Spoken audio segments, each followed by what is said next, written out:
आपको बता दें कि आम इंतखाबात 2024 को लेकर अपोजिशन जमातें अपनी तैयारी कर रही हैं और इस तैयारी को दिन पर दिन तेज भी किया जा रहा है। कोलकाता में अखिलेश यादव से ममता के बाद मगरबी बंगाल की सीएम जो है अब 3 रोजा उड़ीसा के दौरे पर पहुंची हैं। सवाल बार बार यही किया जा रहा है कि अगर तीसरा जो महाज है वो बनाया जाता है, वो कायम किया जाता है, तो फिर किस पर भारी पड़ेगा। आपको बता दें कि उड़ीसा के दौरे पर ममता बनर्जी पहुंची हैं। इससे पहले अखिलेश यादव से उनकी मुलाकात हुई थी और अब उड़ीसा पहुंचने के बाद वो नवीन पटनायक से भी मुलाकात करेंगी। तो सवाल कई हैं, उनके जवाब तलाशने के लिए चर्चा भी करेंगे। कुछ खास मेहमान भी हमारे साथ जुड़ेंगे, लेकिन उससे पहले ये रिपोर्ट देखिए।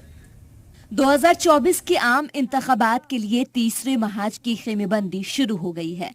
एक तरफ जहां नीतीश कुमार सबको साथ लेकर चलने की कोशिश कर रहे हैं, तो इसी बीच लंबे अरसे से खामोश बैठी ममता बनर्जी भी तैयारी में जुट गई है। कोलकाता में अखिलेश यादव से मुलाकात के बाद ममता आज उड़ीसा के 3 रोजा दौरे पर है, जहां वो उड़ीसा के सीएम नवीन पटनायक से मुलाकात करेंगी।